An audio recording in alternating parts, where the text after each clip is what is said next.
ইমাম আল কুরতুবী উনাকে জালিম বাদশা বন্দী করেছিল। ওনার তাফসিরে এসেছে উনি শক্তিশালী লোক ছিলেন, জেলখানা ভেঙে বাঁচার জন্য দিছে দৌড়। উনারেও ধরার জন্য জালিম বাদশার সৈনিকেরা ঘোড়া নিয়ে রওনা হয়েছে। উনিও দৌড়ায়, ঘোড়াও পেছন থেকে আসে। ওমিয়া মানুষ কি ঘোড়ার দৌড়ের সাথে পারে?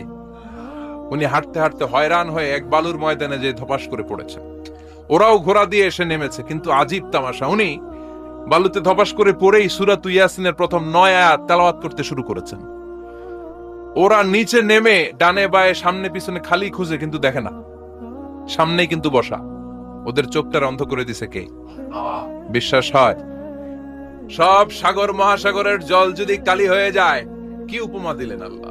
সব সাগরের পানি যদি কালি হয়ে যায়, সব গাছের পাতাও যদি খাতা হয়ে যায়, আর সাগরের জল নামক কালি দিয়ে গাছের পাতা নামক খাতার উপরে যদি আমি আল্লাহর প্রশংসা তোমরা লিখতে শুরু করে দাও, সাগরের জল শেষ হয়ে যাবে, গাছের সব পাতাগুলো ফুরিয়ে যাবে, আমি আল্লাহর প্রশংসা করে শেষ করা যাবে না। সুবহানাল্লাহ বাড়িতে যায় বলবেন। সাগরের জল, চারটেখানে কথা। কয়টা সাগর দেখছেন আপনি? কয়টা সাগর ঘুরছেন? প্রশান্ত মহাসাগর দেখছেন আপনি? আটলান্টিক মহাসাগর দেখেছি আমরা? দেখি নাই। প্রশান্ত মহাসাগরের বিশ্বনবী বলতেন, ইন্না ফিল জাসাদি মুদগা, দেহে একটা গোশতের টুকরা আছে, ইযা সালুহাত সালুহাল জাসাদু কুল্লু, এই দেহের গোশতের টুকরা যদি ভালো হয়ে যায়, পুরো দেহটারে ভালো করে দেয় কে? এই দেহের গোশতের টুকরাটা যদি পচে যায়, পুরো দেহটারে নষ্ট করে দেয় কে? বিশ্বনবী বললেন, আলা ওয়াহিয়াল কলব, ওই টুকরাটার নাম হলো কলব। টুকরাটার নাম কি? এজন্য কলবের মধ্যে আল্লাহর জিকির বসাইতে হবে। কি বসাবেন? নাকি আয়না বসাবেন? আয়না বসায় না? আয়না বসাইয়া দে মোর দয়াল বাবা, কেবলা কাবা, সব মুখস্থ। আয়না বসাইয়া দে মোর। নবীর কলবে আয়না বসায় নাই নবী। সেদিন আবু বকর, ওমর ফারুক, কেউ আয়না বসাইছে? আবু হানিফা, শাফিঈ, এরা কলবের মধ্যে আয়না বসাইছে? বসাইছে জিকির। চিল্লায় বলেন, বসাইছে কি? এজন্য আল্লাহ বললেন, আলা বিযিকরিল্লাহি তাতমাইন্নুল কুলুব। দুনিয়ার কোন জিনিস দিয়ে কলব ঠান্ডা হয় না, দুনিয়ার কোন জিনিস দিয়ে কলব পরিচ্ছন্ন হয় না। কলব শুধু পরিচ্ছন্ন হয় একটা জিনিস দিয়ে, লা ইলাহা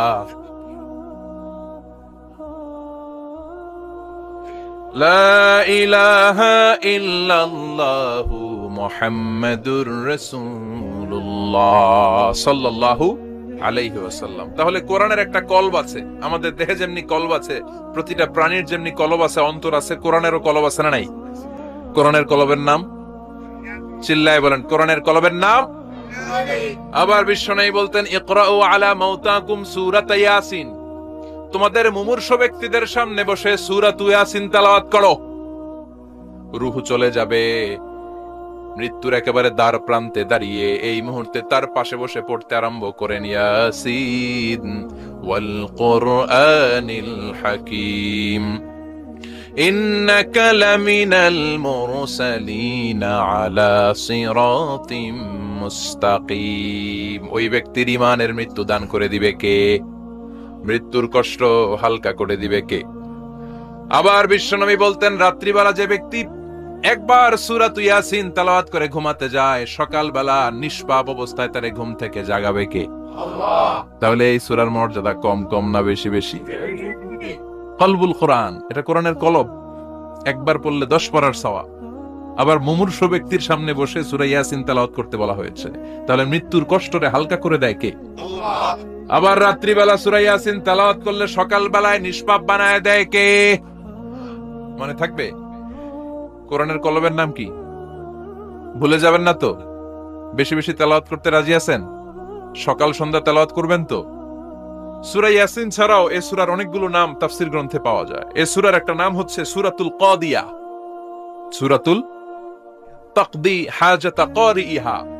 যে এই সূরা তেলাওয়াত করে, ওই তেলাওয়াতকারীর যে হাজত আছে, প্রয়োজন আছে, এই সূরার বরকতে আল্লাহ তার প্রয়োজন পূরণ করে দেয়। আমাদের জীবনে প্রয়োজন আছে না নাই? কার কাছে চাইবো? বিপদে পড়লে কারে বলবো? আমরা বিপদে পড়লে প্রথমে শেয়ার দেই ফেসবুকে। কোথায় শেয়ার? আগে শেয়ার দিব কার কাছে? মনে থাকবে? বিপদে পড়লে ফেসবুকে শেয়ার দিব না, বন্ধুরে শেয়ার করব না, বউয়ের কাছেও পরে শেয়ার করব, আগে শেয়ার করব কার কাছে? মনে থাকবে? এজন্য বিশ্বনবী বলতেন এই সূরার নাম সূরাতুল কাদিয়া, মানুষের হাজত পূরণ করে দেয়। এই সূরা তেলাওয়াত করে যদি আপনি আল্লাহর কাছে কোনো বিপদ থেকে পানা চান অথবা কোনো প্রয়োজন নিয়ে দোয়া করেন, সূরার বরকতে প্রয়োজনটা পূর্ণ করে দেয় কে? কেউ যেটা পারে না পারে কে? কেউ যেটা দেয় না দেয় কে? কেউ যেটা শোনে না শোনে কে? তাহলে পেলাম সূরাতুল কাদিয়া। আরেকটা নাম আছে সূরা, সেটা হচ্ছে সূরাতুল আযীমা, সুমহান সূরা। কি সূরা? সুমহান, আযীমা। এই আযীম আর আযীমা এই শব্দ দুইটা অনেক দামি, আল্লাহ যে কোনো জায়গায় ব্যবহার করেন নাই। বিশ্বনবীর চরিত্রের উপমা দিতে যে আল্লাহ আযীম শব্দ বলেছেন, তাই না? রব্বুল আলামিন বলেন ওয়া ইন্নাকা লাআলা খুলুকিন আযীম। ও নবী, সাধারণ কোন চরিত্র আপনারে আমি দেই নাই, আপনারে আমি দিয়েছি আযীম একটা চরিত্র। খুলুকুন আযীম, and verily indeed you are on a very good standard of character. অসাধারণ চরিত্র দিয়েছি। বিশ্বনবীর চরিত্র বুঝাতে যে আল্লাহ কি শব্দ ব্যবহার করেছেন? কথা বলে না, তাফসীর শিখে যেতে হবে। কোন শব্দ ব্যবহার করেছেন? আযীম। আবার আল্লাহ নিজের পরিচয় দিতে যে আযীম বলেছেন, ওয়ালা ইয়াউদুহু হিফযুহুমা ওয়া হুয়াল আলিয়্যুল আযীম। সুবহানাল্লাহ। আকাশ জমিনের নিয়ন্ত্রণ করতে যে আল্লাহ কখনো ক্লান্ত হয় নাকি? কারণ তিনি হচ্ছেন আল আলিয়্যুল আযীম। আল্লাহু আকবার। তার মানে নবীর চরিত্রের ক্ষেত্রে আযীম, আল্লাহর নিজের সত্তার ক্ষেত্রে আল্লাহ বললেন আযীম। আবার বললেন কিয়ামতের দিন গোটা পৃথিবীটারে আমি নাড়িয়ে দেব, গোটা পৃথিবীতে একটা আমি ভূমিকম্প দিব। এই কথাও কোরআনে আছে না নাই? ইযা জুলজিলাতিল আরদু জিলজালাহা আল কারিয়াতু মাল কারিয়া। পুরো পৃথিবী কাঁপিয়ে দিব। এই কাঁপাকাঁপিটা ওই দিনের ভূমিকম্পটা কি অন্যান্য সময়ের ভূমিকম্পের মতো হবে? এই ভূমিকম্পকে আল্লাহ বলেছেন আযীম। ইন্না জালজালাতা সাআতি লা শাইউন আযীম। সেদিনের ভূমিকম্প সাধারণ কোনো আর্থকোয়েক নয়, সাধারণ ভাইব্রেশন না, এটা আযীম। আবার আল্লাহ কোরআনকেও আযীম বলেছেন, ওয়ালাকাদ আতাইনাকা সাবআম মিনাল মাসানি ওয়াল কুরআনাল আযীম। ও নবী, আমি আপনারে নিত্য পাঠনীয় শব্দবাক্য সূরাতুল ফাতিহা দিয়েছি, সাথে সাথে কোরআনে আযীম দান করেছি। সুবহানাল্লাহ। তার মানে কোরআনের ক্ষেত্রে আযীম, কিয়ামতের ভূমিকম্প এটা আযীম, আল্লাহ নিজেও আযীম, বিশ্বনবীর চরিত্র। আবার এই সূরাটাও যেহেতু দামি, এজন্য এই সূরার নাম সূরাতুল আযীমা, সূরাতুল সুমহান সূরা। এটা যেন তেন সূরা নয়, এটা তো কোরআনের কলব। কলব ছাড়া মানুষ বাঁচে? হার্ট ফাউন্ডেশনে যেয়ে দেখবেন মানুষের কি অবস্থা। হৃদরোগ, হৃদয় যার নষ্ট, তার যে কত কষ্ট। এই যে কি পরানো লাগে এখন, রিং পরায়, এনজিওগ্রাম, এনজিওপ্লাস্টি করে আর্টারি ব্লক করে ফেলে। চর্বি, এত চর্বি আমরা খাই, এত গরুর গোশত আমরা খাই। মনে রাখবেন, যেই প্রাণীর পা বেশি ওইটার ভিতরে কোলেস্টেরল বেশি। মাছের কয় পা?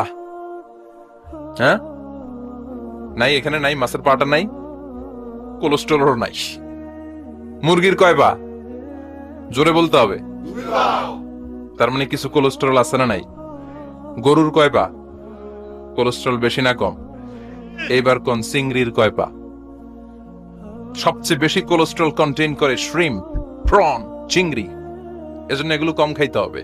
তবে 40-এর আগে যারা আছেন ধুমায়া খান, 40-এর পরে এই যে মাটন, ল্যাম্ব, ছাগলের গোশ, খাসির গোশ, চিংড়ি, এগুলো আপনার ডায়েট থেকে বাদ দিয়ে দিতে হবে। বুঝতে পেরেছেন? এজন্য এই সূরাটা যেন তেন সূরা নয়, এটা তো কোরআনের কলিজা, হার্ট, হৃদয়। এজন্য সূরাটা সূরাতুল আযীমা। সুবহানাল্লাহ পড়েন। তার মানে 1 নম্বরে পেলাম সূরাতুল কাদিয়া, 2 নম্বরে পেলাম সূরাতুল আযীমা, 3 নম্বরে সূরার আরেক নাম হলো সূরাতুল মুইম্মা। সূরাতুল মুইম্মা। মুইম্মার 2 অর্থ। এক অর্থ হচ্ছে এটার বরকতটা আম, সবার জন্য, যেই পড়ে সেই বরকত পায়, এজন্য মুইম্মা। আবার মুইম্মার আরেক অর্থ হচ্ছে যেই সূরা শত্রুকে অন্ধ করে দেয়। কি করে দেয়? এই সূরার প্রথম 9টা আয়াত যদি বিপদে পড়ে, শত্রুর কবলে পড়ে আপনি তেলাওয়াত করেন, শত্রুর চোখটারে অন্ধ করে দিবে কে? আল্লাহ। বিশ্বনবী মক্কা থেকে যখন মদিনায় যায়, হিজরতের সময় বিশ্বনবী সূরা ইয়াসিনের প্রথম 9টা আয়াত তেলাওয়াত করলেন। তেলাওয়াত করে আল্লাহর নাম নিয়ে ঘর থেকে বের হলেন। আশেপাশে কাফেররা ঘুরে কিন্তু বিশ্বনবীরে দেখে না, সবাই খালি এরকম এরকম করে, ডানে বায়ে হাতায় বিশ্বনবীর সামনে দিয়ে যায়, কিন্তু কাফেরদের চোখ অন্ধ করে দিয়েছে কে? এজন্য কোরআন তেলাওয়াত করলে কাফেরদের চোখকে অন্ধ বানায় দেয় কে? এজন্য সূরার একটা নাম হচ্ছে সূরাতুল মুইম্মাহ। কি নাম? অন্ধ করে দেয়। তাফসিরে কুরতুবির মুসান্নিফ ইমাম আল কুরতুবি উনাকে জালিম বাদশা বন্দী করেছিল। ওনার তাফসিরে এসেছে উনি শক্তিশালী লোক ছিলেন, জেলখানা ভেঙে বাঁচার জন্য দিছে দৌড়। উনারেও ধরার জন্য জালিম বাদশার সৈনিকেরা ঘোড়া নিয়ে রওনা হয়েছে। উনিও দৌড়ায়, ঘোড়াও পেছন থেকে আসে। ওমিয়া মানুষ কি ঘোড়ার দৌড়ের সাথে পারে?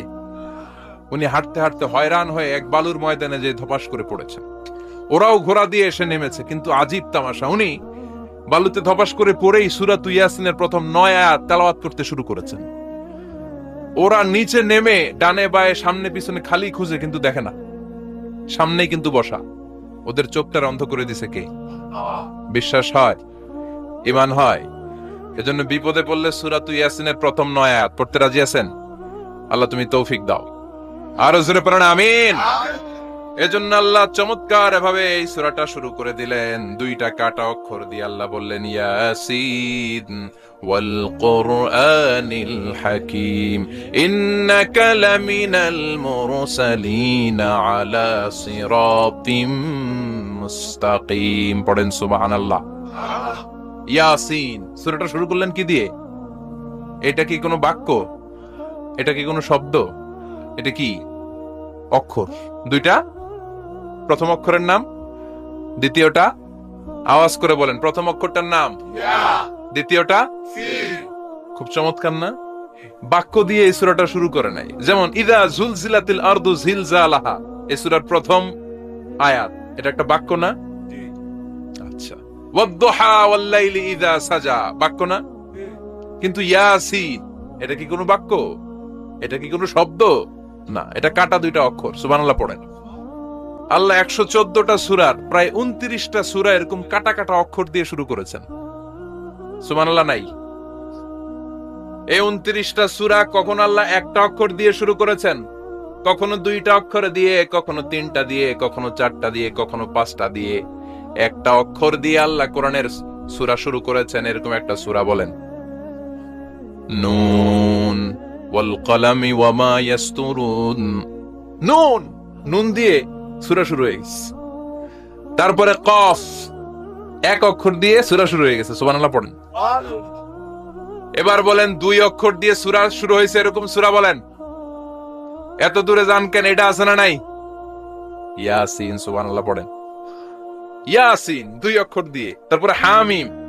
এবার 3 অক্ষর দিয়ে আল্লাহ সূরা শুরু করছেন, এরকম আলিফ লাম তা সিন মিম। আল্লাহু আকবার। আবার 4টা অক্ষর দিয়ে সূরা শুরু হয়েছে, এরকম আছে না নাই? আবে সব কোন? আলিফ লাম মিম র, আলিফ লাম মিম সাদ, আছে না নাই? আবার 5টা কাটা অক্ষর দিয়ে সূরা শুরু হয়েছে, এরকম সূরাও আছে না নাই? সূরা মারিয়ামের শুরুতে কি আছে? কাফ হা ইয়া আইন সাদ। সুবহানাল্লাহ পড়েন। এরকম প্রায় 29টা সূরা আল্লাহ কাটা কাটা অক্ষর দিয়ে শুরু করেছেন, কোন বাক্য দিয়ে নয়, কোন শব্দ দিয়ে নয়। কি দিয়ে? হারফ দিয়ে। হারফ, এই হারফগুলোরে বলে হুরুফ আত-তাহাজ্জি বা হুরুফ আল-মুকাত্তাআত, কাটা কাটা অক্ষর। মনে রাখবেন কোরআনের আয়াতগুলো 2 ভাগে বিভক্ত, একটা মুহকাম, একটা মুতাশাবিহ। মুহকাম মানে যেগুলোর অর্থ আমরা জানি, যেগুলোর ব্যাখ্যা আমরা জানি, যেটা ইন্টারপ্রিটেশন, এক্সপ্লেনেশন আমাদের জানা আছে। আর মুতাশাবিহ আমরা অর্থ জানি না, আমরা ব্যাখ্যা জানি না, এটা দিয়ে আসলে কি বুঝাইছে আমরা কেউ জানে না। জানে একজন, চিল্লায় বলেন তিনি কে? আল্লাহ বললেন ওয়া ইন কুনতুম ফি রাইবিম মিম্মা নাযালনা আলা আবদিনা ফাআতু বিসূরাতিন মিন মিসলিহি ওয়াদউ শুহাদাআকুম মিন দুনিল্লাহি ইন কুনতুম সাদিকিন। আল্লাহ বললেন ও জাহেলি যুগের লোকেরা, শোনো শোনো, এত আরবি কবিতা বানাতে পারো, এত গল্প লিখতে পারো, আরবিতে এত নোবেল বানাতে পারো, উপন্যাস বানাতে পারো, আর্টিকেল লিখতে পারো, আমার নবীর উপর যে কোরআন আমি নাজিল করেছি, এই কোরআনের ব্যাপারে অন্তরে যদি কোনো সন্দেহ থাকে, বাপের বেটা হলে পারলে কোরআনের মতো একটা সূরা বানিয়ে নিয়ে আসো। পারছে? কিয়ামত পর্যন্ত কেউ পারবে?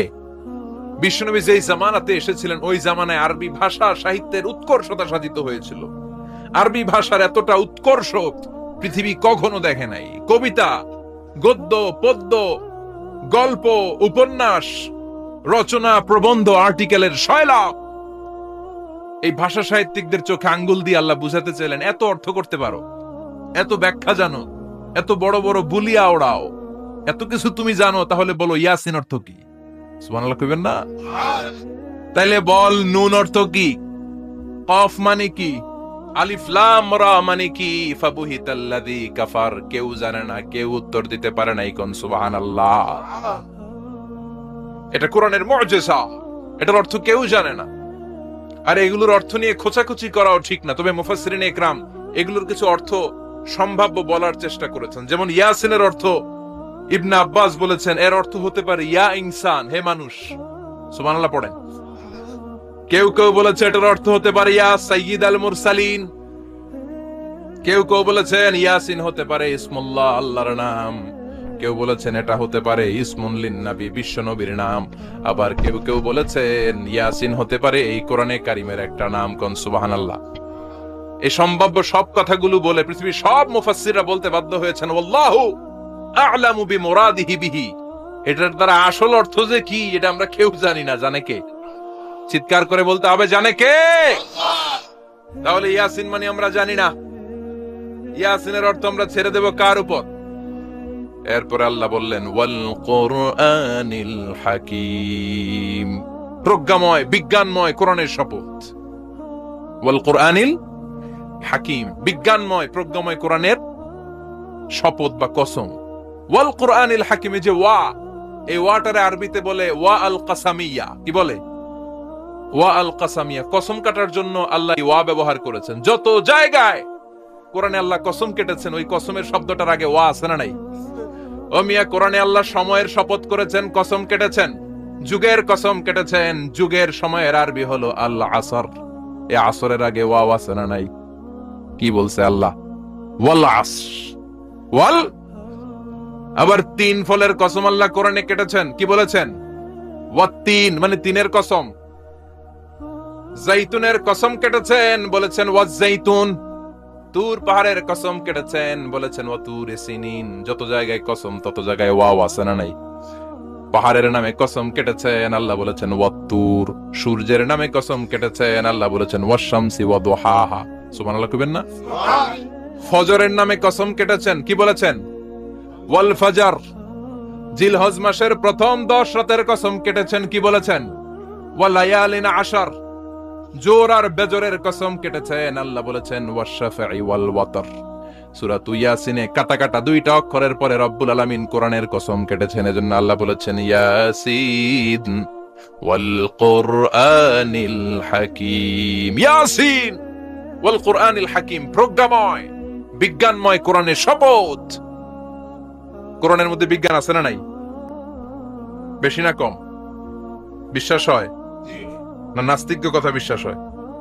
নাস্তিকরা বলে কোরআনের মধ্যে বিজ্ঞান নাই, কোরআনের মধ্যে সায়েন্স নাই, কোরআনের ভেতরে টেকনোলজি নাই। কিন্তু কোরআন বলে এমন কিছু নাই, মানুষের প্রয়োজনীয় এমন কিছু নাই যেটা আমার ভিতরে নাই। আল্লাহু আকবার। আল্লাহ বললেন মা ফাররাতনা ফিল কিতাবি মিন শাই, কিতাবের মধ্যে আমি কিছু বাদ রেখে দেই নাই। ইতিহাসের কথা বলেছি, পাতালপুরীর কথা বলেছি, ঊর্ধ্ব জগতের কথা বলেছি, মহাকাশের কথা বলেছি, cosmology, astrology, geology, zoology, botany, human anatomy, embryology, সবকিছুর কথা কোরআনের মধ্যে দিয়েছে কে? কোরআনের ভেতরে মানুষের কথা আছে না নাই? কোরআনের মধ্যে গাভীর কথা আছে না নাই? গাভীর কথাও আছে। কই আছে? হ্যাঁ, সূরাতুল গাভীর সূরা। সুবহানাল্লাহ কইবেন না? মানুষের কথা আছে সূরাতুল ইনসান, জিনদের কথা আছে সূরাতুল জিন, মাকড়সার কথা আছে সূরাতুল আনকাবুত, মৌমাছির কথা আছে সূরাতুন নাহাল। মৌমাছির কথা বলেছেন, দুধের কথা বলেছেন, প্রাণীর কথা বলেছেন, খাদ্যের কথা বলেছেন, মানুষের দেহ বৈশিষ্ট্যের কথাও বলেছেন, চিৎকার করে পড়েন আল্লাহু আকবার। আল্লাহ বললেন ওয়া আওহা রাব্বুকা ইলান নাহলি আনিত্তাখিযি মিনাল জিবালি বুয়ুতাও ওয়া মিনাশ শাজারি ওয়া মিম্মা ইয়ারিশুন। সুবহানাল্লাহ পড়েন। ওয়া আওহা রাব্বুকা ইলান নাহল, আল্লাহ মৌমাছির কাছে সিক্রেট মেসেজ পাঠিয়েছেন। সুবহানাল্লাহ পড়েন। ওহীকে আরবিতে বলে সিক্রেট মেসেজ। ওয়াল কুরআনিল হাকিম, বিজ্ঞানময় কোরআনের শপথ, প্রজ্ঞাময় কোরআনের শপথ। বিশ্বনবী বলেন লা তুহসা আজাইবুহু, কোরআনের আশ্চর্যান্বিতার কোনো শেষ নাই। ওয়ালা তাবলা গারাইবুহু, কোরআন কোনদিন কারো কাছে পুরাতন মনে হয় না। ফিহি মাসাবিহুল হুদা, কোরআনের মধ্যে আছে হেদায়েতের মশাল। ওয়া মানারুল হিকমা, কোরআন হলো বিজ্ঞানের সুউচ্চ মিনার। লা তুহসা আজাইবুহু, কোরআনের আশ্চর্যান্বিতার শেষ নাই। যতই পড়বেন আপনি আশ্চর্য হয়ে যাবেন, যতই স্টাডি করবেন, যতই অধ্যয়ন করবেন, আপনার চোখকে খুলে দিবে কে? ওয়ালা তাবলা গারাইবুহু, কোরআন কখনো পুরাতন হয় না। পুরান হয় নাকি? যার বয়স 50 বছর ধরে নামাজি মানুষ, প্রতি নামাজের প্রত্যেক রাকাতে কোন সূরা পড়া লাগে?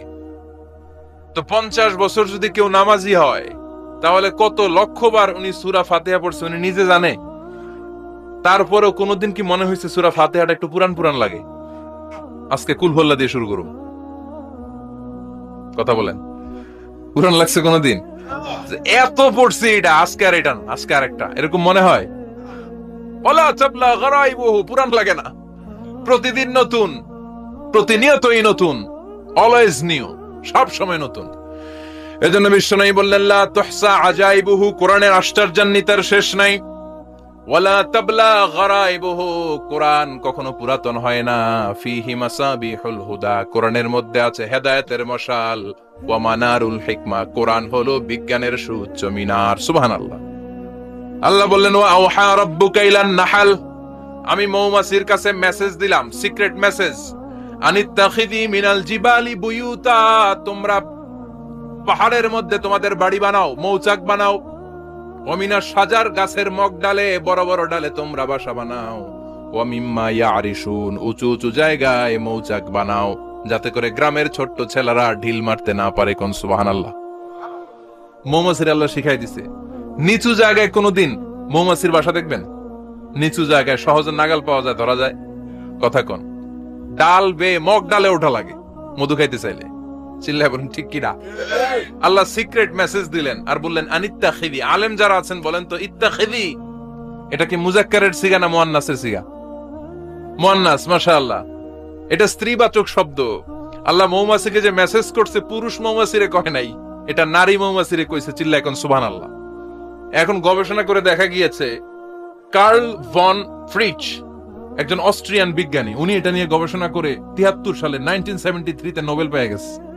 এই আয়াতের উপর গবেষণা করে আল্লাহ কেমন করে সিক্রেট মেসেজ দিয়েছেন, কেমন করে মৌমাছি মৌচাকের বাসা বাঁধে, কেমন করে মধু আহরিত হয়, এটার উপর গবেষণা করে উনি একটা বই লিখেছেন, দ্য ডান্সিং বিজ। নেচে যাওয়া মৌমাছিগুলো, নাচতে নাচতে যেতে থাকা মৌমাছিগুলোর উপর একটা বই লিখে, দ্য ডান্সিং বিজ লিখে উনি নোবেল প্রাইজ পেয়েছেন এই মধুর উপরে। চিল্লায় পড়েন আল্লাহু আকবার। এখন কোরআনের আয়াত থেকে বোঝা গেল আনিত্তাখিযি মিনাল জিবালি বুয়ুতা, আল্লাহ নারী মৌমাছিকে বলেছেন মৌচাক বানাও, তোমাদের মধু রাখার জন্য বাসা বানাও। কার্ল ভন ফ্রিচ গবেষণা করে পেয়েছে মৌচাকের বাসা বানানো হয়, মধু আহরণ করা হয়। যেই মৌমাছিটা নেতৃত্ব দেয় এটা পুরুষ মৌমাছি নয়, এটা হলো মহিলা মৌমাছি। কোন সুবহানাল্লাহ। পুরো মৌচাকের মধ্যে মধু আহরণ, মধু নেওয়া, পুরো প্রসিডিউরটা সারার জন্য কোনো পুরুষ মৌমাছি লিডিং দেয় না, লিডিং দেয় একটা নারী মৌমাছি, স্ত্রী মৌমাছি। এজন্য ইত্তাখিয, ম্যাসকুলিন জেন্ডার ইউজ না করে আল্লাহ বলেছেন ইত্তাখিযি। নারী মৌমাছিকে আল্লাহ অ্যাড্রেস করে বলেছেন যাও মৌচাক বানাও আর এটার মধ্যে মধু আহরণ করো। চিল্লায় পড়েন আল্লাহু আকবার। আল্লাহ বললেন ইত্তাখিযি মিনাল জিবালি বুয়ুতা, পাহাড়ের মধ্যে ঘর বানাও। ওয়া মিনাশ শাজার, গাছের বড় ডালের মধ্যে ঘর বানাও। ওয়া মিম্মা ইয়ারিশুন, উঁচু উঁচু জায়গায় ঘর বানাও। উনি গবেষণা পেয়েছেন এই মধুর মধ্যে অসাধারণ কিছু ন্যাচারাল অ্যান্টিসেপটিক আছে। কি আছে? Natural antiseptic. এটার নাম হচ্ছে প্রপিলিস। প্রপিলিস নামে একটা লিকুইড পাওয়া যায় মৌচাকের মধ্যে। এটা কাটা জায়গায় লাগা দিলে স্যাভলন, ডেটল কিছু লাগানো লাগবে না, ওই প্রপিলিসের কারণে আপনার কাটা জায়গা এমনি শুকায় যাবে। সুবহানাল্লাহ পড়েন। দ্বিতীয় বিশ্বযুদ্ধে রাশিয়ান যত সৈনিকরা যুদ্ধে আহত হতো, ওরা আলাদা করে অ্যান্টিসেপটিক খাইতো না, ওরা মধু আইনা লাগাই দিত আর সুস্থ হয়ে যেত। সুবহানাল্লাহ পড়েন। নিউজিল্যান্ডের কিছু বিজ্ঞানীরা আবিষ্কার করেছে মৌমাছির হুলের ভিতরে রেমিটিক ফিভারের অ্যান্টিবায়োটিক আছে। অনেকের বাত জ্বর হয়, বাতের ব্যথা থাকে না, থাকে, মুরব্বীদের বেশি হয়। ওই জায়গার মধ্যে যদি আপনি মৌমাছি এনে ঢুকাই দিতে পারেন, মৌমাছির হুল লাগাই দিতে পারেন, ভালো হয়ে যাবে। মৌমাছি যখন হুল ফুটে আরাম লাগে না অনেক? খাইছেন? কামড় খাইছেন?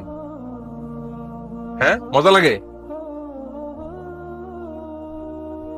তো নিউজিল্যান্ডের এই গবেষকরা এরা আবিষ্কার করেছে যে মৌমাছি যদি হুল ফুটিয়ে দেয়, ওইখানে বাতের ব্যথা থাকলে, বেদনা থাকলে এটা ভালো হয়ে যাবে। আমি নিজে দেখেছি, বিবিসি একটা ডকুমেন্টারি, ইজিপশিয়ান একজন ফিজিশিয়ান, চিকিৎসক, উনি ওনার বাতের ব্যথায় আক্রান্ত যত রুগীরা আছে ওদের গায়ের মধ্যে মৌমাছি এনে এনে নিজে নিজে হুল ফুটায়। রুগী চিৎকার মারে, ও মাগো, ও আল্লাহ গো, কিন্তু একদিন পরে ব্যথা নাই, আর কয় ভালো হয়ে গেছে। সুবহানাল্লাহ কইবেন না? তো এজন্য এই কার্ল বন ফ্রিজ 1973-তে দ্য ডান্সিং বিজ লেখে গোটা বিশ্বকে তাক লাগিয়ে দিয়েছে। তার গবেষণার প্রতিটি পয়েন্ট কোরআনের আয়াতের সাথে মিলে যায়। চিৎকার করে পড়েন আল্লাহু আকবার। এই যে আমরা মধু খাই, এই মৌচাকের ভেতরে অন এন অ্যাভারেজ অ্যারাউন্ড 60,000 মৌমাছি থাকে। তিন ভাগে, একটা হচ্ছে কুইন বি, একটা মেল বি, আর একটা হচ্ছে ওয়ার্কার বি। একটা থাকে রানী মৌমাছি, এর নেতৃত্বে সবাই চলে। আর একটা থাকে মেল বি, পুরুষ মৌমাছি, বংশ বাড়ানোর জন্য এদের কাজে লাগে। আর সব হচ্ছে ওয়ার্কার বি, সবাই কাজ করে। আল্লাহ বললেন সুম্মা কুলি মিন কুল্লি সামারাত ফাসলুকি সুবুলা রাব্বিকি যুলুলা। আল্লাহ সিক্রেট মেসেজ দিয়ে বললেন, গাছের উপরে বাসাবাদ, পাহাড়ের উপরে মৌচাকের বাসাবাদ, উঁচু উঁচু জায়গায় তোমরা তোমাদের বাসা বাঁধো। সুম্মা কুলি মিন কুল্লি সামারাত, এরপর এলাকার যত মিষ্টি মিষ্টি ফুল আছে, ফল আছে, ওখান থেকে রস নিয়ে আসো। সুবহানাল্লাহ। পুষ্প রস সংগ্রহ করে মধুগুলো, এটার বলে sweet nectar. They collect the sweet nectar from the flowers.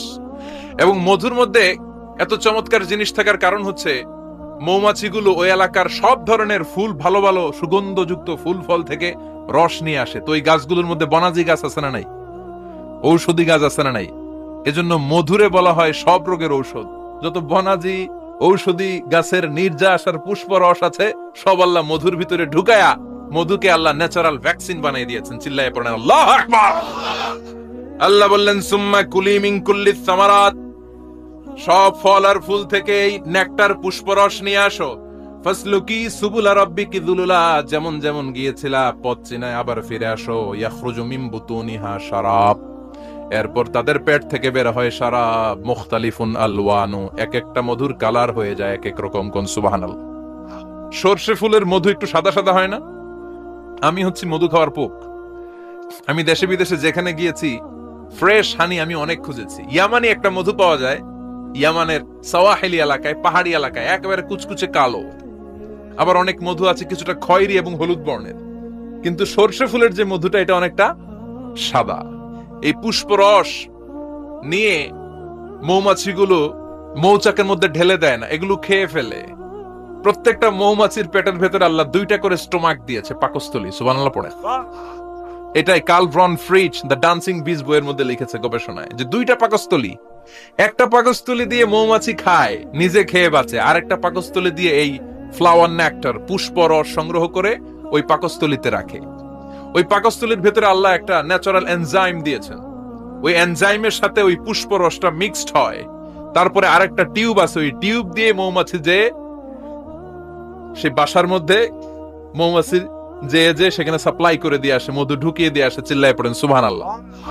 তার মানে বিষয়টা এমন না ফুলের রস নিয়ে মৌচাকের দিয়ে আসলো, ফুলের রস সে নেয়, তার স্পেশাল একটা স্টোমাকের মধ্যে ঢুকায়, সেখানে এনজাইম দিয়ে, পাচক রস দিয়ে আল্লাহ এটাকে সমৃদ্ধ করে দেয়। তারপর আলাদা একটা নল দিয়ে, টিউব দিয়ে মৌচাকের ভেতরে ঢুকিয়ে দেয়। কোন সুবহানাল্লাহ। কি অসাধারণ পদ্ধতিতে আল্লাহ মধু বানালেন। আর কি সুন্দর মধু হাতের মধ্যে লয়া জিব্বা দিয়া চাটে আর গান গায়, মধু হই হই বিষাবাইলা। আছে না নাই? আল্লাহ শুকরিয়া নাই? মধু খায় আর গান গায়, মধু হই হই। বিষা বাইলা অনহারনে ভালোবাসার দাম নদিলা। আছে না নাই? ডাকাই এই মধু খেয়ে শুকরিয়া করতে হবে কার? চিৎকার করে বলেন শুকরিয়া করতে হবে কার? আল্লাহ বললেন ইয়াখরুজু মিন বুতুনিহা। এটা মধু সরাসরি চলে আসে না, ওর পেট থেকে বের হয়। মুখতালিফুন আলওয়ানুহু, বিভিন্ন রঙের মধু আছে না নাই? ব্ল্যাক কালারের মধু হয়, হোয়াইট হানি হয়, অর্গানিক হানি হয়, ক্রিমড হানি হয়। কত ধরনের মধু যে আল্লাহ পৃথিবীতে রেখেছে তার ইয়ত্তা নাই। এরপর আল্লাহ বললেন ফিহি শিফাউন লিন্নাস, মধুর ভিতরে শিফা দিয়েছে কে? এজন্য বিশ্বনবীর খাদ্য তালিকার মধ্যে মধু আছে না নাই? বিশ্বনবী সুগন্ধযুক্তওয়ালা মধু খেতেন, দুর্গন্ধযুক্তওয়ালা কোনো মধু মুখে নিতেন না। সুবহানাল্লাহ। বিশ্বনবীর জামানায় মাগাফির নামে একটা মধু ছিল, দুর্গন্ধযুক্ত। এটা কখনো বিশ্বনবী মুখে নিতে চাইতেন না। সুগন্ধযুক্ত মধু সবসময় বিশ্বনবী খেতেন। বিশ্বনবীর স্ত্রীরা এই সুগন্ধিযুক্ত মধু বোতলের মধ্যে প্রিজার্ভ করে রাখতেন বিশ্বনবীকে দেওয়ার জন্য। বিশ্বনবী প্রাণ ভরে এগুলো পান করতেন। সুবহানাল্লাহ। বিশ্বনবী যে সমস্ত খাদ্যগুলো পছন্দ করতেন হাদিসে এসেছে। বিশ্বনবী রুটি খেতেন, খেজুর খেতেন। খেজুর, খেজুর চিনেন? বালাহ, তামার। দুধ খেতেন, এই মধু খেতেন, জব খেতেন, বার্লি খেতেন, লাউ খেতেন, রুম্মান, ডালিম ফল, আনার ফল। আনার চিনেন? আনার, এই আনার খেতে পছন্দ করতেন বিশ্বনবী। মাশরুম খেতেন, মাশরুম। মাশরুম চিনেন? ব্যাঙ্গের ছাতার মতো। রেস্টুরেন্টে ইদানিং মাশরুমের স্যুপ পাওয়া যায়, এটা খাবেন। যাদের চোখের জ্যোতিতে সমস্যা, দৃষ্টিতে সমস্যা, খাবেন। হাদিসে এসেছে আল কামআতু মিনাল মান ওয়া মাউহা শিফাউন লিল আইন। মাশরুম হলো মান্না সালোয়ার মতো খাবার। মাশরুমের স্যুপ যারা খাবে, চোখের জ্যোতি যাদের কম, তাদের চোখের জ্যোতি বাড়িয়ে দিবে কে? বুখারীর বর্ণনা, কানা রাসূলুল্লাহ ইউহিব্বুল হালাওয়া ওয়াল আসাল। বিশ্বনবী মিষ্টান্ন খেতে বড্ড পছন্দ করতেন, আবার বিশ্বনবী বেশি বেশি মধু খেতে পছন্দ করতেন। সুবহানাল্লাহ। কোরআনে দুইটা জিনিসের ক্ষেত্রে আল্লাহ শিফা যোগ করেছেন, যে দুইটা জিনিসের সাথে সম্পৃক্ত হলে শিফা। এক হচ্ছে কোরআন পড়লে শিফা, অনুনাজ্জিলু মিনাল কোরআনি মা হুয়া। আবার কোরআনে এই আয়াতের ক্ষেত্রে বলা হয়েছে শিফা, ফিহি শিফাউন লিন্নাস। এজন্য সাইয়েদানা ইবনে মাসউদ এই উম্মাহকে উদ্দেশ্য করে বলেছেন আলাইকুম বিশিফাইন, তোমাদের উচিত দুইটা জিনিস থেকে শিফা নেয়া। এক হলো কোরআন, দুই হলো আসাল মানে মধু। কোন সুবহানাল্লাহ। কোরআন তেলাওয়াত করলে অসুস্থরে সুস্থ করে দেয় কে? সূরা ফাতিহা তেলাওয়াত করলে অসুস্থকে সুস্থ বানিয়ে দেয় কে? আবার মধু খেলে সুস্থ বানিয়ে দেয় কে? মধু খেয়ে প্রশংসা করবেন কার? নাকি মধু হই হই বিষাবাইলা বলবেন? এগুলা কখনো। খাঁটি মধু খেতে হবে। খাঁটি মধু চিনার উপায় হচ্ছে এটাতে পিঁপড়া জমে না, এটা ফ্রিজে রাখলে জমাট বাঁধে না, এটাতে দুর্গন্ধ হয় না। এক গ্লাস পানির মধ্যে এক ড্রপ মধু ছেলে দিলে এটা পানির সাথে না মিশে একেবারে নিচে চলে যায়। খাঁটি মধু খেতে হবে। তাহলে ফিহি শিফাউন লিন্নাস। কত কিছু দিয়ে যে আল্লাহ এটাকে সমৃদ্ধ করেছেন। এটার মধ্যে গ্লুকোজ আছে, এটার মধ্যে সুক্রোজ আছে, ফ্রুকটোজ আছে, প্রোটিন আছে, মিনারেলস আছে, ক্যালসিয়াম আছে, ভিটামিন আছে। খাইলেই শরীর গরম হয়ে যায়। সুবহানাল্লাহ। এজন্য শীতকালে বেশি বেশি খাবেন, জাম্পাল লাগবে না। শীতকালে মধু খেয়ে রাত্রে বেলায় বের হবেন, আর মাফলার পেঁচিয়ে বের হওয়া লাগবে না। সুবহানাল্লাহ পড়েন। তার মানে আল্লাহ বললেন ইয়াসিন ওয়াল কোরআনিল হাকিম, প্রজ্ঞাময় বিজ্ঞানময় কোরআনের কসম। এরপরে আল্লাহ বললেন গোলাম ওয়া ইন্না লাকুম ফিল আনআমি লাইবরা, প্রাণীকুলের দিকে নজর করে তাকাও। প্রাণীকুলের মধ্যে আমি তোমাদের জন্য নিদর্শন রেখেছি। নুসকিকুম মিম্মা ফি বুতুনিহি, এই প্রাণীকুলের পেট থেকে একটা চমৎকার জিনিস আমি বের করে দেই, এটার নাম হচ্ছে দুধ। এটা কি? দেখেন, একই আয়াতের মধ্যে আল্লাহ মধুর কথাও বললেন, আবার দুধের কথাও বললেন। দুধটা কিভাবে হয়, উৎপন্ন হয়, মধু কেমনে হয়, ইঞ্চি ইঞ্চি কথা এই কোরআনের ভেতরে তুলে ধরলেন কে? আল্লাহ বললেন মিমবাইনি ফারসি ওয়া দামিল লাবানা, গোবর আর রক্তের মাঝখান দিয়ে আমি দুধ বের করি। সুবহানাল্লাহ পড়েন। আমরা যাই এই গাভীর ওলান টানা শুরু করি সকালবেলা বিসমিল্লাহ বলে, কিন্তু কেমনে যে এটা আসে ওইদিকে নজর নাই। ডাকাত বিসমিল্লাহ বলে শুরু করে না, দুধ খাই আলহামদুলিল্লাহ পড়ে না। আছে না নাই? আল্লাহ বলেন মেকানিজমটা শোনো কেমনে আমি খাওয়াই। আল্লাহ বললেন মিমবাইনি ফারসি ওয়া দামিল লাবানা, গোবর আর রক্তের মাঝখান দিয়ে আমি দুধ বের করে দেই। সুবহানাল্লাহ। গরু যে ঘাস খায়, এই ঘাস থেকে রক্ত হয় আর গরুর গোবর হয়। পেটের একদিকে থাকে গোবর, আরেক দিকে থাকে রক্ত। রক্ত দুর্গন্ধ, গোবরও দুর্গন্ধ। রক্ত নাপাক, গোবরও নাপাক। এই দুই নাপাক আর দুর্গন্ধের মাঝখান দিয়ে সুগন্ধযুক্ত দুধ বের করে দেয় কে?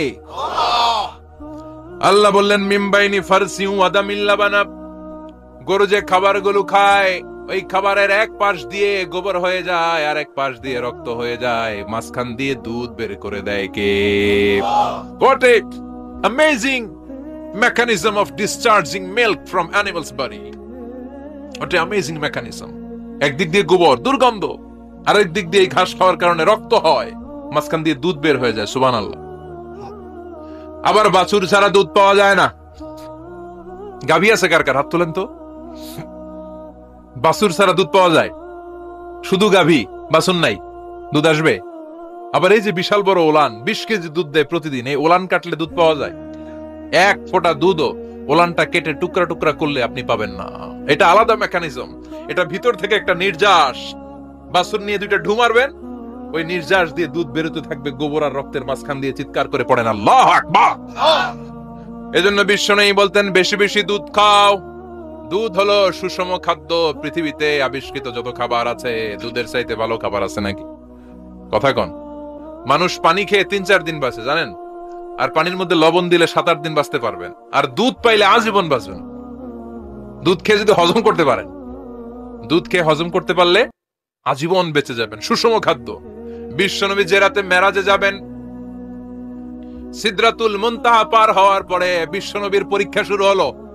বিশ্বনবীকে বুখারীর বর্ণনা 3টা গ্লাস দেয়া হলো। কাদাহ ফিহি লাবান, এক গ্লাসের মধ্যে দুধ ছিল। ওয়া কাদাহ ফিহি আসাল, আর এক গ্লাসের মধ্যে ছিল মধু, আর এক গ্লাসের মধ্যে ছিল মদ। কাদাহুন ফিহি খামার। বিশ্বনবীকে 3টা গ্লাস দিয়ে বলা হলো নবী চুজ করেন কোনটা নেবেন। এক গ্লাসে মধু, আরেক গ্লাসে দুধ, আরেক গ্লাসের মধ্যে বিশ্বনবীকে দেয়া হলো মদ। বিশ্বনবী বললেন যে এই গ্লাসের ভেতরে দুধ আছে, আমি ওই পেয়ালাটা নিলাম। সাইয়েদনা জিবরাইল বললেন ইয়া রাসূলুল্লাহ আখাসতাল ফিতরা, আপনি যেমন নিছেন তেমন। সুবহানাল্লাহ কইবেন না? বিশ্বনবী দুধ খেতে পছন্দ করতেন। আর বিশ্বনবী বলতেন আলাইকুম বি আলবানিল বাকার, বেশি বেশি গরুর দুধ খাবা। ফা ইন্নাহা তুরাম্মু মিনাল আশজার, কেননা এটা সবুজ লতা পাতা ঘাস পাতার নির্যাস। গরু কি খায়? ঘাস খায় না? এই ঘাসের নির্যাস হচ্ছে দুধ। বিশ্বনবী বলতেন বেশি বেশি দুধ খাবা। ফিহি শিফা, এর মধ্যে শিফা আছে। ফি লাবানিহা শিফা ওয়া লুহুমিহা দা, গরুর দুধে আছে শিফা, গরুর গোশতের মধ্যে আছে রোগ। সুবহানাল্লাহ। কত বড় ফিলোসোফার বিশ্বনবী। বিশ্বনবী বলে গিয়েছেন গরুর দুধ বেশি খাও, কিন্তু গোশ বেশি খাইও না। আর আমরা গরুর গোশ পাইলে কোপায় ফেলাই। সাদা ভাত আর ঝাল গরুর মাংস যদি হয়, ওই যে অনেকের জিহ্বায় পানি চলে আসছে। সুবহানাল্লাহ কইবেন না? বিশ্বনবী বলতেন দুধ খাও, গোশ খাইও কম। গরুর গোশত কম খাবা, গরুর দুধ বেশি খাবা। সুস্থ রাখবে কে? আবার বিশ্বনবী মায়েদেরকে বলেছেন ও মায়েরা, সন্তান হওয়ার পরে 2 বছর দুধ খাওয়াবা। আল্লাহু আকবার। ওয়াল ওয়ালিদাতু ইউরদি'না আওলাদাহুন্না হাওলাইনি কামিলাইনি লিমান আরাদা আন ইউতিম্মার রাদা'a। সন্তান যারা পেয়েছো মায়েরা, বোনেরা, 2 বছর দুধ খাওয়া সন্তানকে সুস্থ রাখবে কে? বাচ্চা ডেলিভারির পরপরই আল্লাহ তাআলা মায়ের বুকে একটা দুধ দেয়, এটাকে বলে শাল দুধ। এটা হচ্ছে বাচ্চার জীবনের প্রথম প্রাকৃতিক টিকা। সুবহানাল্লাহ কয় না? এটা বেবির জীবনে ন্যাচারাল প্রাকৃতিক টিকা, প্রতিষেধক আল্লাহ দিয়ে দিয়েছে। আপনার বাচ্চাকে টিকা দিন, স্লোগান আছে না? 5টা-7টা টিকা দেয়া লাগে। প্রথম টিকাটা আল্লাহ নিজেই ফ্রি দিয়ে দিছে। এটা শাল দুধের ভেতরে পাওয়া যায়। এজন্য বাচ্চাকে শাল দুধ খাওয়াতে হবে। তার ব্রেনের গ্রোথ হবে, সে শক্তিশালী হবে, সে দেশপ্রেমিক হবে, সে আল্লাহওয়ালা হবে। চিল্লা এখন ঠিক কিনা? যে মায়েরা বাচ্চারে দুধ খাওয়ায় ওই বাচ্চারা মায়েরে ভালোবাসে বেশি। আর যেই মা গুলো বাচ্চারে দুধ না খাওয়ায় আর ডানু খাওয়ায়, আর কি কি আছে, হরলিক্স আর সিরালেক, কমপ্লেট, যারা এগুলো খাওয়াবে ডানু খাওয়াবে, যারা ল্যাকটোজেন খাওয়ায়, যারা বুকের দুধ খাওয়াতে চায় না কোনো কারণ ছাড়া, 2 বছর বাচ্চারে দুধ দিতে চায় না, এই বাচ্চাগুলো বড় হলে ওই মারে বৃদ্ধাশ্রমে দিয়ে আসবে। কথা কন, কথা কন।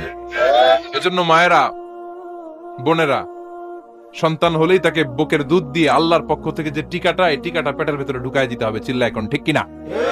এটা হচ্ছে ন্যাচারাল টিকা। এজন্য আল্লাহ বললেন ইয়াসিন ওয়াল কোরআনিল হাকিম। ইয়াসিন, বিজ্ঞানময় কোরআনের শপথ। কোরআনের মধ্যে বিজ্ঞান আছে না নাই? অভাব নাই। কয়টা শুনবেন? আল্লাহ কসমোলজির কথা বলেছে, অ্যাস্ট্রোলজি কথা। কসমোলজি হচ্ছে সৃষ্টি তত্ত্ব। কসমোলজি কি? সবাই বলেন কসমোলজি কি?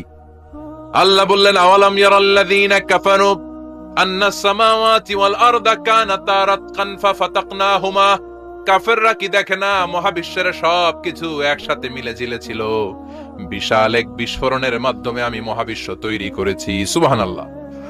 আদিতে, শুরুতে কিন্তু সব আকাশ, বাতাস, জমিন, চন্দ্র, সূর্য, নক্ষত্র, গ্রহ, নীহারিকা পুঞ্জ, গ্যালাক্সি, ব্ল্যাক হোল সবকিছু মিলেমিশে একসাথে ছিল।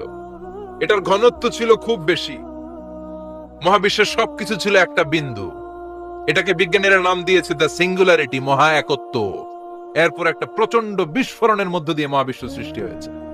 এটার ওরা নাম দিয়েছে বিগ ব্যাং থিওরি। কি নাম? স্টিফেন হকিং সবচেয়ে বড় পদার্থবিজ্ঞানী ছিল। সে একটা বই লিখেছে, from the brief history of time, a brief history of time from big bang two black hole. সেখানে সে প্রমাণ করেছে কোরআনের এই আয়াত, কানাতা রাতকান, মহাবিশ্বের সবকিছু একটা বিন্দু ছিল।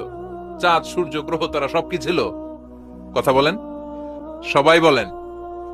একটা মাত্র বিন্দু ছিল। আল্লাহ বলেন, don't the disbeliever observe that the heavens and earth were joined together, then I separated with a gigantic sound, explosion.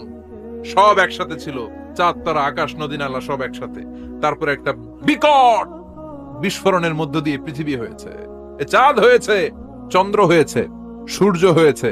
মহাবিশ্বের সবকিছু এই মহাবিস্ফোরণের মধ্য দিয়ে হয়েছে। চিৎকার করে পড়েন আল্লাহু আকবার। এই যে ছোট্ট পৃথিবীতে আমরা বসে আছি, এই পৃথিবীর চেয়ে সূর্য 13 লক্ষ গুণ বড়। চিল্লায় পড়েন আল্লাহু আকবার। এটা কি বাড়ির কাছের কথা? 13 লক্ষ গুণ বড়। কল্পনা করা যায়?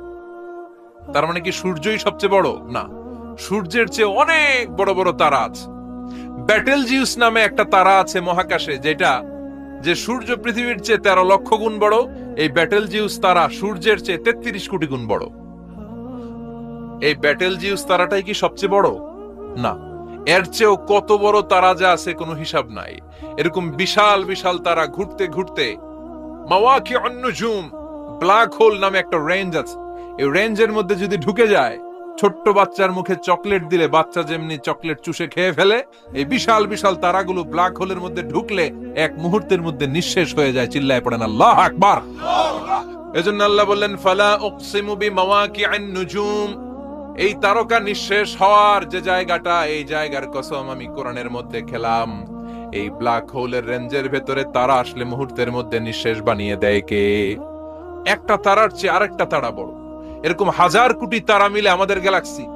এই গ্যালাক্সির নাম হচ্ছে মিল্কি ওয়ে। কি নাম? আমাদের গ্যালাক্সির নাম কি? সবাই বলেন তো। Milky way. কি নাম? এরকম একটা গ্যালাক্সি না, লক্ষ কোটি গ্যালাক্সি আছে। আমাদের গ্যালাক্সির পরে সবচেয়ে কাছের গ্যালাক্সির নাম অ্যান্ড্রোমেডা। কি নাম? এই অ্যান্ড্রোমেডা গ্যালাক্সি আমাদের গ্যালাক্সি থেকে 2.5 মিলিয়ন লাইট ইয়ার দূরে, মানে 25 লক্ষ লাইট ইয়ার। সুবহানাল্লাহ কইবেন না? আলোর গতি হচ্ছে পৃথিবীতে সবচেয়ে বেশি বর্তমান সময় পর্যন্ত। জানেন সেকেন্ডে কত মাইল? 1,86,000 মাইল। এক সেকেন্ডে আলো ছুটে 1,86,000 মাইল বেগে। এত বেগের কোন প্লেন বা রকেট নিয়ে যদি আপনি আমাদের গ্যালাক্সি থেকে মিল্কি ওয়ে থেকে অ্যান্ড্রোমেডাতে যেতে চান, তাহলে আপনার 25 লক্ষ বছর লেগে যাবে। সুবহানাল্লাহ বাড়িতে যায় বললেন। এরপর আল্লাহ বললেন, ওয়াস-সামাআ বানাইনাহা বিআইদিন ওয়া ইন্না লামুসিউন। আকাশ আমি বানালাম, গ্যালাক্সি আমি বানালাম। বানানোর পর থেকে সবগুলোর আমি প্রশস্ত করতে শুরু করে দিলাম। সব ছিল ক্ষুদ্র, একটা বিন্দুর মধ্যে আমি বিস্ফোরণ করলাম। একটা আওয়াজ দিয়ে, আওয়াজটা ছিল কুন। আওয়াজটা ছিল কি? জোরে কন, আবার কন। কুন ফায়া ইন্নামা আমরুহু ইযা আরাদা শাইআন আন ইয়াকুলা লাহু কুন ফায়াকুন। আল্লাহ যখন কিছু করতে চান শুধু বলেন কুন, শুধু বলেন বি। কুন মানে বি, ইট ওয়াজ, এটা হয়ে যায়। হাও বলতে দেরি। এই মহাবিস্ফোরণের নেপথ্যে যে শব্দটা ছিল সেটা ছিল কুন। সেটা ছিল কি? আল্লাহ কুন বলতে দেরি, মুহূর্তের মধ্যে বিগ ব্যাং, বিশাল এক্সপ্লোশন। তারপর থেকে মহাবিশ্ব ছড়াচ্ছে। আল্লাহ বলছেন এই কোরআনের ভেতরে বলে দিয়েছেন ওয়া ইন্না লা মুসিউন, আমি এই মহাবিশ্বকে, এই গোটা ইউনিভার্সকে আমি প্রতিনিয়ত সম্প্রসারিত করছি। প্রতিনিয়ত এটা বড় হচ্ছে, সম্প্রসারিত হচ্ছে। চিল্লায় বলেন আল্লাহু আকবার। আজ থেকে মাত্র 20 বছর আগে এটা তারা আবিষ্কার করেছে। এটা কোন সাল? 2000। 20 বছর পেছনে গেলে কত? 1998, তাই না? এই 1998 সালে তারা আবিষ্কার করেছে সুপারনোভা কসমোলজি প্রজেক্ট। এই সুপারনোভা কসমোলজি প্রজেক্টে তারা এই সিদ্ধান্তে এসেছে যে মহাবিশ্ব কোন নামক এক বিস্ফোরণের পর থেকে যে সম্প্রসারিত হচ্ছে, আজ পর্যন্ত এটা শুধু বাড়ছে আর বাড়ছে, অ্যাক্সেলারেটিং হচ্ছে, এক্সপান্ডিং হচ্ছে, এটা কমছে না। কিয়ামত পর্যন্ত এটা বাড়তেই থাকবে। চিৎকার করে পড়েন আল্লাহু আকবার। এজন্য আল্লাহ বললেন ইয়াসিন ওয়াল কোরআনিল হাকিম, বিজ্ঞানময় প্রজ্ঞাময় কোরআনের শপথ। এই কোরআনের ভেতরে আমি কসমোলজির কথা বলেছি, অ্যাস্ট্রোলজির কথা বলেছি, জিওলজির কথা বলেছি, ফিজিক্সের কথাও বলেছি। সুবহানাল্লাহ। ফিজিক্স মানে কি? পদার্থ। পদার্থের সবচেয়ে বড় উপাদান হচ্ছে লোহা। লোহার কথা কিন্তু কোরআনে নাই। আছে? কই আছে? হ্যাঁ, সূরাতুল হাদিদ, লোহার নামে একটা সূরা দিয়েছে আল্লাহ কোরআনে। সুবহানাল্লাহ পড়বেন না? সূরার নাম সূরাতুল হাদিদ। সূরার নাম কি? চিল্লায় বলেন সূরার নাম সূরাতুল হাদিদ। হাদিদ মানে লোহা। আল্লাহ বললেন ওয়া আনজালনাল হাদিদা ফীহি বা'সুন শাদীদ,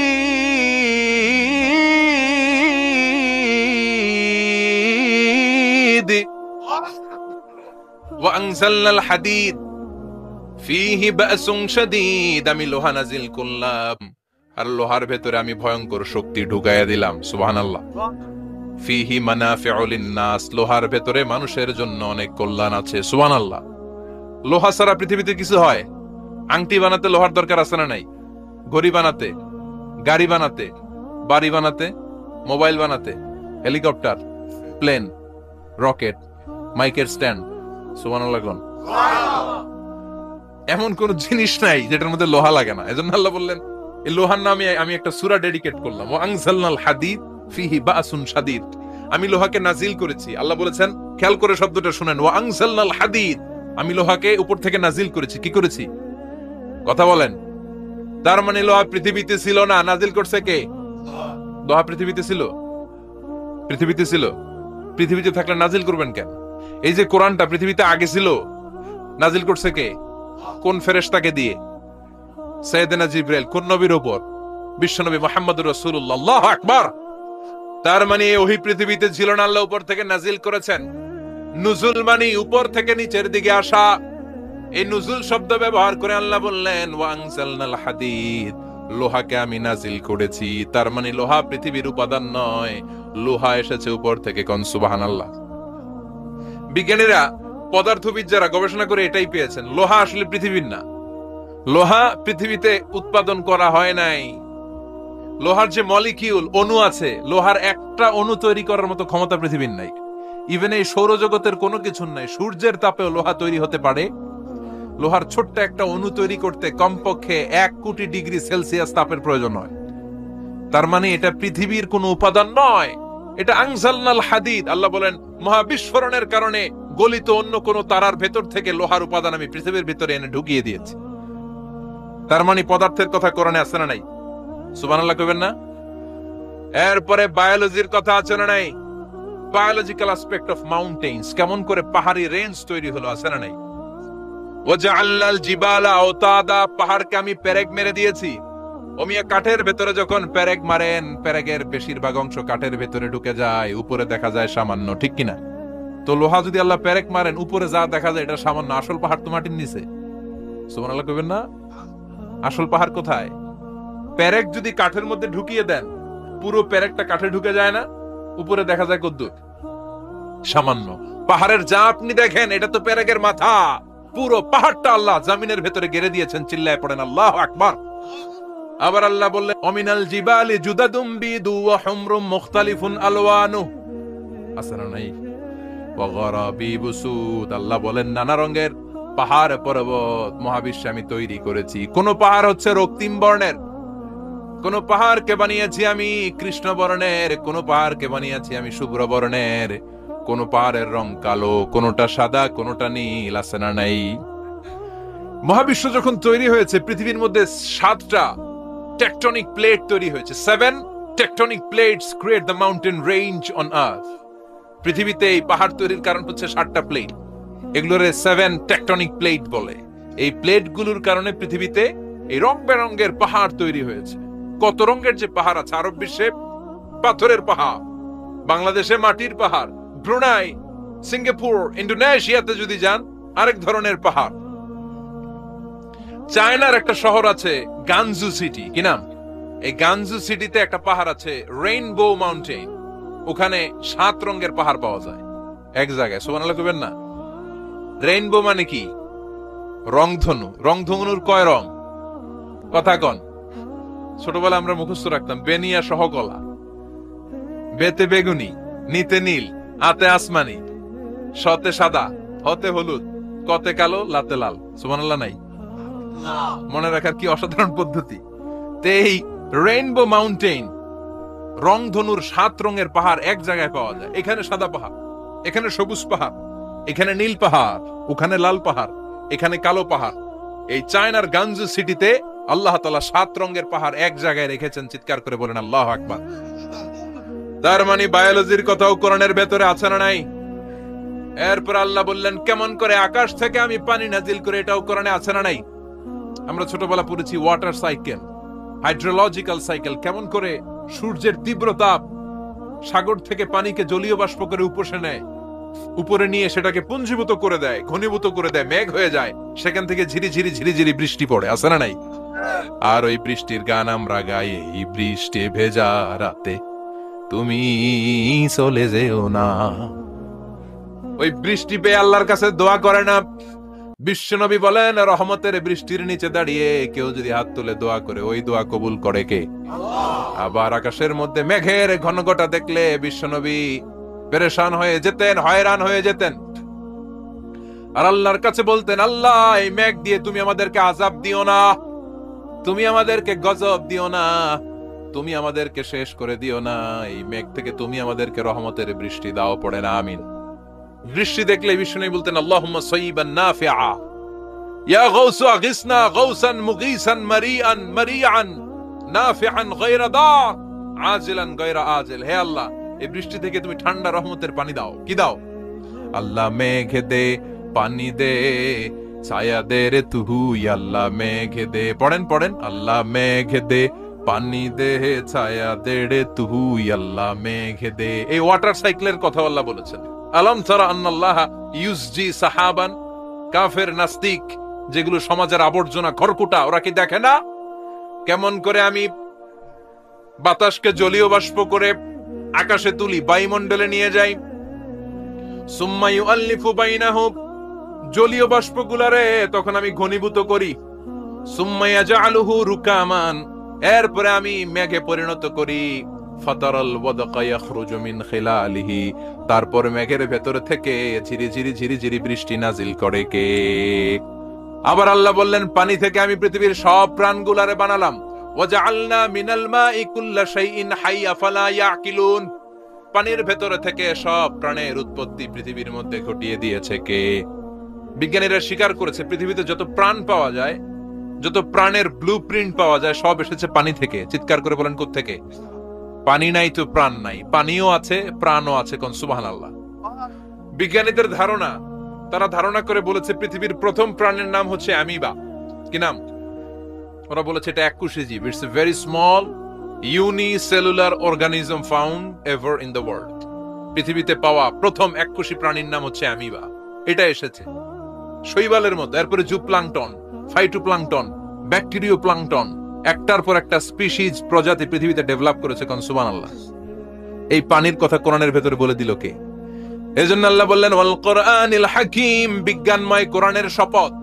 এই কোরআনটা বিজ্ঞানের ঠাসা, এই কোরআন আশ্চর্যের শেষ নাই, এই কোরআন কোনোদিন পুরাতন হয় না।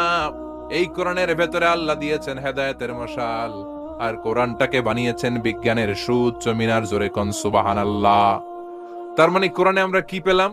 দুধের কথা পেলাম, মধুর কথা পেলাম, কিভাবে ডায়েট করবেন সেটা আমরা পেলাম, আমরা কসমোলজি পেলাম, অ্যাস্ট্রোলজি পেলাম, বায়োলজি পেলাম, ফিজিক্স পেলাম, ওয়াটার সাইকেল পেলাম, এবার পাতালপুরীর কথার দরকার আছে না নাই? পৃথিবীর একেবারে গভীরতম গভীরে কি আছে এটা কিন্তু কোরআনে নাই। আছে পৃথিবীর মাঝখানে যে উত্তপ্ত লাভা আর আগুন, এটা আপনারা জানেন? পৃথিবীর উপর দিয়ে আমরা ঠান্ডা পৃথিবীতে ঘুরে বেড়াই, কিন্তু এর ভিতরে কিন্তু আগুন, লাভা। আল্লাহ কোরআনের মধ্যে ফুটন্ত টকবগে সাগরের কসম খেয়েছেন। আল্লাহ বলেছেন ওয়াল বাহারিল মাসজুর,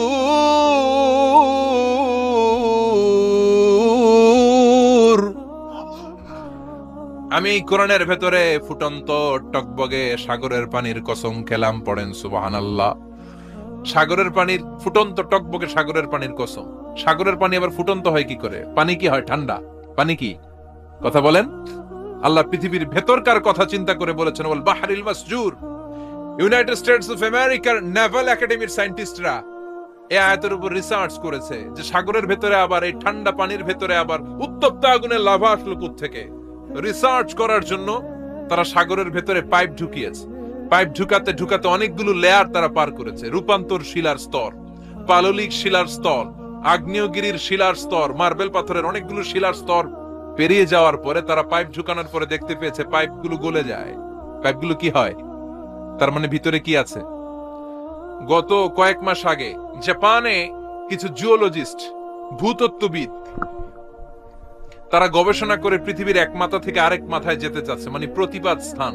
বাংলাদেশের এখান থেকে ছিদ্র করলে আপনি দক্ষিণ আমেরিকার চিলির সান্টিয়াগোতে যেয়ে উঠবেন। কথা বুঝতে পেরেছেন? তার মানে বাংলাদেশের প্রতিপাদ স্থান হচ্ছে দক্ষিণ সাউথ আমেরিকার চিলির সান্টিয়াগো। আবার ইন্ডিয়া থেকে ছিদ্র করতে করতে পৃথিবীর আরেক মাথা দিয়ে উঠবেন। সুবহানাল্লাহ বলে। এটা তারা শুরু করেছে কিন্তু এখনো সফল হয় নাই। ইউএস এর নেভাল একাডেমির সায়েন্টিস্টরা পাইপ ঢুকাতে ঢুকাতে দেখে একটা পর্যায় শেষে পাইপ আর ঢুকানো যায় না। পাইপগুলো পৃথিবীর ভেতরে যেতে যেতে গলে গলে পানি হয়ে যায়। সুবহানাল্লাহ কইবেন না? এই রিসার্চ প্রজেক্টের যিনি চিফ, উনি বললেন bring the water proof pipe from America. America থেকে ওয়াটার প্রুফ পাইপ নিয়ে আস। আমার এমন পাইপ লাগবে গবেষণা করার জন্য যে পাইপ আগুনে জ্বলে না। ওয়াটার প্রুফের মধ্যে আগুন লাগালে আগুন ধরবে? বুলেট প্রুফে বুলেট মারলে বুলেট ঢুকবে?